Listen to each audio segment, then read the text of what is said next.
आकाशवाणी भोपाल से प्रस्तुत हैं प्रादेशिक समाचार।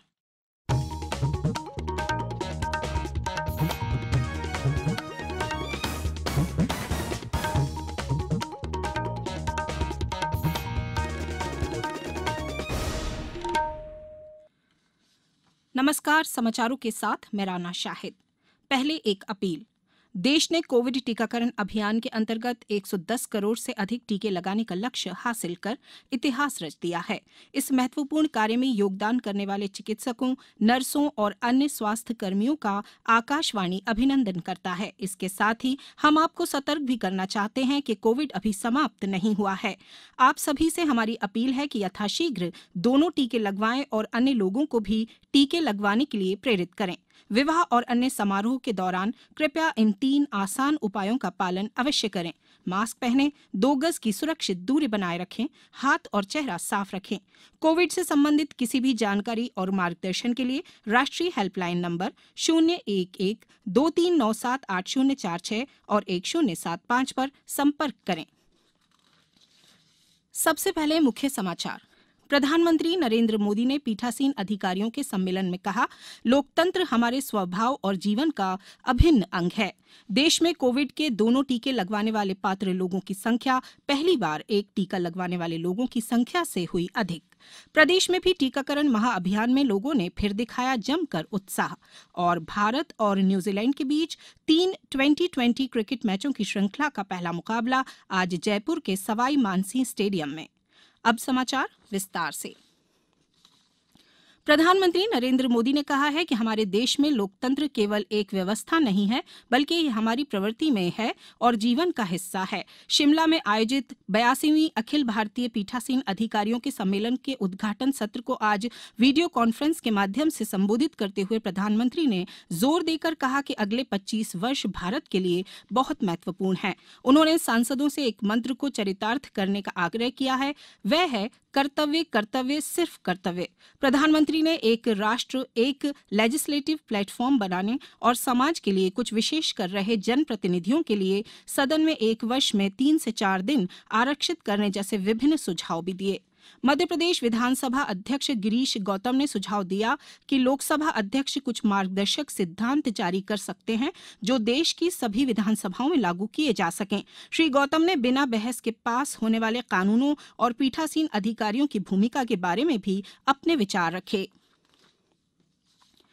देश में कोविड के दोनों टीके लगवाने वाले पात्र लोगों की संख्या पहली बार एक टीका लगवाने वाले लोगों की संख्या से अधिक हो गई है।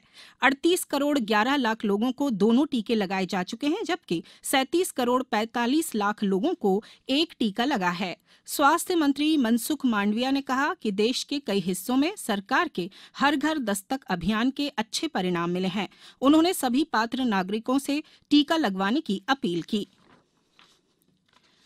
संस्कृति विभाग ने राष्ट्रीय तुलसी सम्मान और देवी अहिल्या सम्मानों की घोषणा कर दी है। यह सम्मान 19 नवंबर को दिए जाएंगे।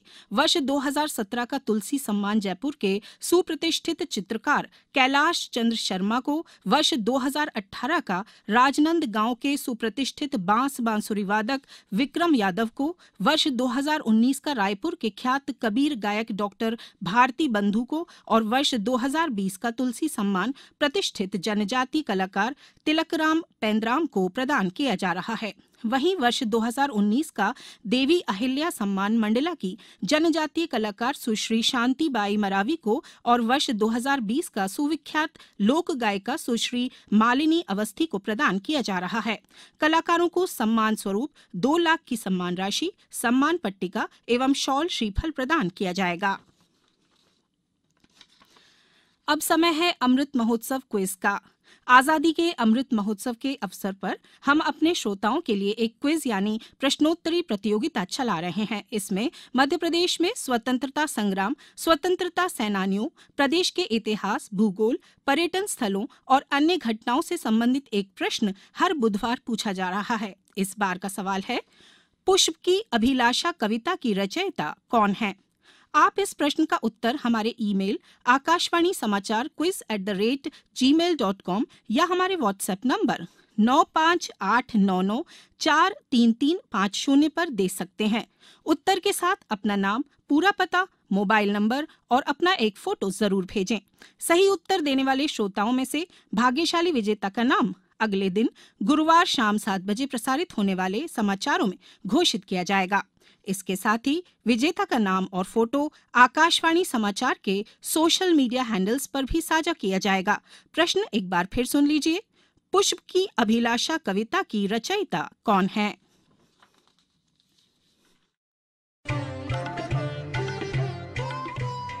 कोविड-19 से बचाव और सुरक्षित रहने के 3 उपाय।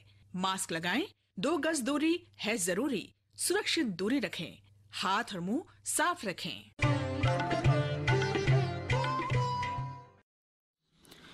प्रदेश में 100% कोरोना वैक्सीनेशन के लक्ष्य को प्राप्त करने के लिए आज चलाए गए टीकाकरण महाअभियान 6 में शाम 6 बजे तक 15,84,887 टीके लगाए जा चुके थे। महाअभियान प्रदेश के सभी जिलों में संचालित किया गया। देवास जिले के 450 केंद्रों पर 75,000 वैक्सीन लगाई जाने का लक्ष्य रखा गया है। उमरिया में टीकाकरण केंद्रों पर 137 अधिकारियों की ड्यूटी लगाई गई। टीकमगढ़ जिले में निर्धारित केंद्रों सहित घर घर जाकर लोगों को टीके लगाए गए। अशोकनगर में कलेक्टर ने टीकाकरण कार्य का अवलोकन किया। गुना जिले में 50,000 वैक्सीन के लक्ष्य के साथ टीकाकरण जारी है। बैतूल जिले में टीकाकरण के लिए लगभग 400 दल तैनात किए गए थे।